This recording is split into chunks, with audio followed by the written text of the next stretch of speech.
ఏంటి అదేదో మనకు ఉపయోగపడేలా ఉంది. తర్వాత వచ్చి చూడాలి. కాసేపు ఉంటే ఆ రాధ కత్తిపోటుకి బలయ్యుండేది. కానీ అదే టైంకి మనోహర్ ఎందుకు ఇక్కడికి వచ్చాడు?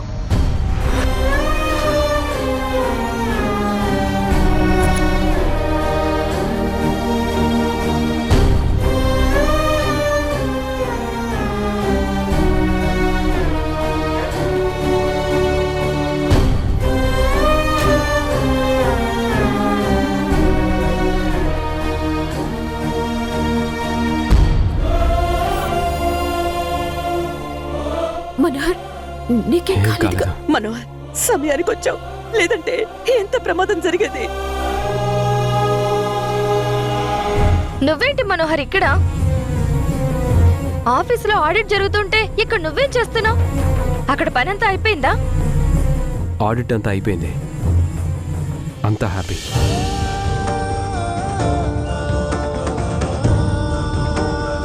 అక్కడ పని అయిపోయాక నాకు ఇక్కడికి ఎందుకో రావాలనిపించింది.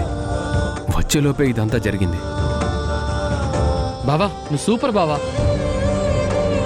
దేవుడి దయ వల్ల అంతా మంచిగా జరిగింది. పదండి, కార్యక్రమం ముగిద్దాం. పదండి పదండి. పదమ్మా.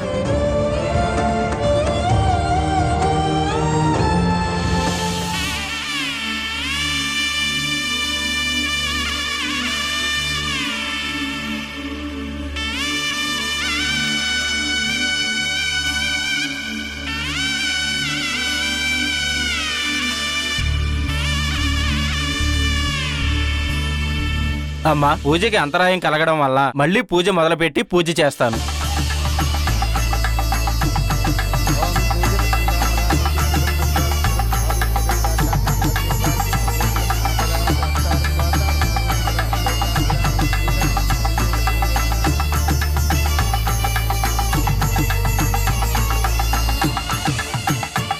త్వరగా కానివ్వండి పూజారి గారు.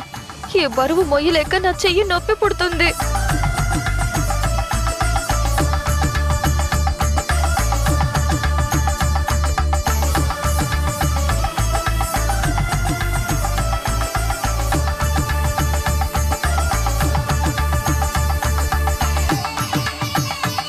అమ్మా, పూజ పూర్తయింది. ఆ పట్టు వస్త్రాలు మరియు అమ్మవారి నగలు సీతారాముల్ని తలుచుకొని హుండీలో వేద్దుగాని రామ్మా. పదమ్మా.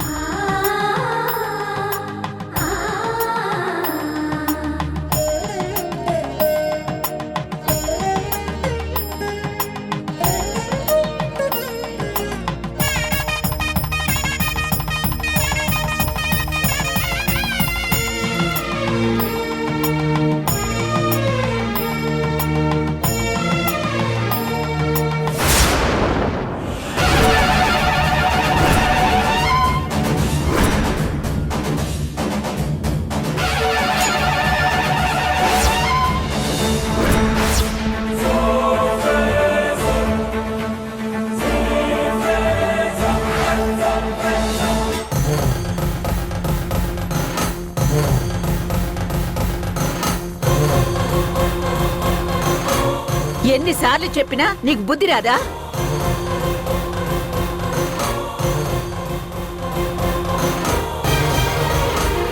మనిషికో మాట గొడ్డుకో దెబ్బ అన్నారు. నువ్వు మారవా? అమ్మా, ఇప్పుడు ఏమైందని అందరి ముందు తను అలా అంటున్నావు? బావుందిరా, ఏమైందని నన్ను అడుగుతున్నావా? నువ్వే కళ్ళారా చూస్తున్నావుగా.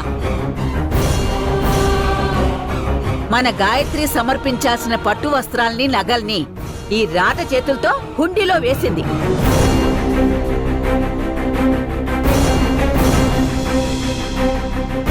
ఇంతకు ముందు అక్కడ కూడా సింధూరం అలాగే చేసింది.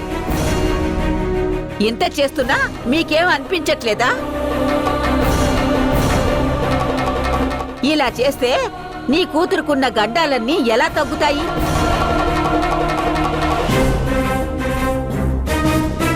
అమ్మా, అది ఎవరి చేతుల మీదుగా జరిగినా మీ గోత్రనామాలతోనే పూజ పూర్తయిందమ్మా.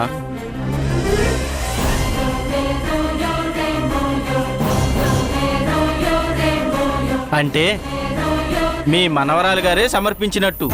అంటే ఏంటి పూజారి గారు? గోత్రనామాలతో పూజ జరిపించినంత మాత్రాన ఎవరి చేతులతోనైనా సమర్పించచ్చా? అసలు మీరేం మాట్లాడుతున్నారు? అత్తయ్య, పూజారి గారు చెప్పింది నిజం. మనం చాలా గుళ్ళల్లో చూస్తుంటాం కదా, మన పేరు మీద మన గోత్రనామాలతో పూజ జరిపించిన తర్వాత మనం తెచ్చిన కానుకల్ని పూజారి తన చేతులతో మూల విరాటికి సమర్పిస్తూ ఉంటారు. దానికి కారణం ఒక్కోసారి మన వంశగోత్రంతో మనం పిలువబడుతున్న నామాలతో వేద మంత్రాలు తోడుగా పూజ జరిపించినప్పుడు అవి స్వామివారికే చెందుతాయి. ఆ తర్వాత వాటిని ఎలాంటి కల్మషం లేకుండా మనసున్న పూజారులు వాళ్ళ చేతులతో స్వామివారికి అలంకరిస్తారు. ఇక్కడ మన మనసు కన్నా రాధ మనసు కన్నా మంచి మనసు ఇంకెవరికుంది?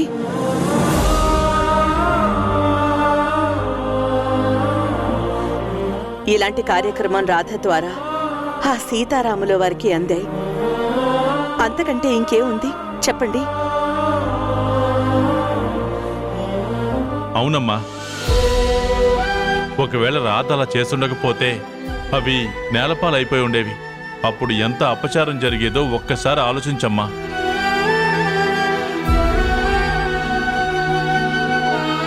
పూజారి గారు, మీరు చెప్పింది నిజమేనా? అక్షరాలా నిజమమ్మా. ఒకవేళ అవి హుండీలో కాకుండా కింద పడుంటే ఎంత అపచారం జరుగుండేది.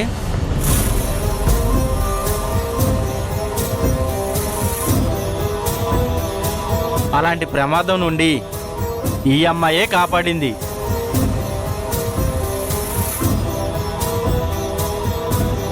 ఇక మీకు అంతా మంచిగా జరుగుతుంది. శుభమస్తు.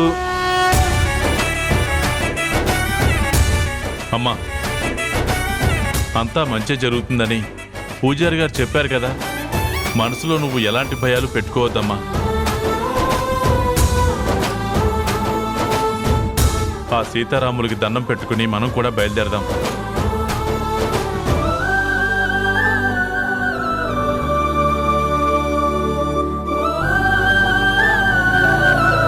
ఈ రాత వలన ఇది కూడా మిస్ అయింది.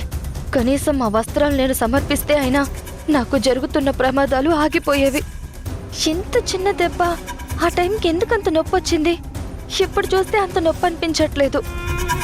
ఏది ఏమైనా అంత నా కర్మ.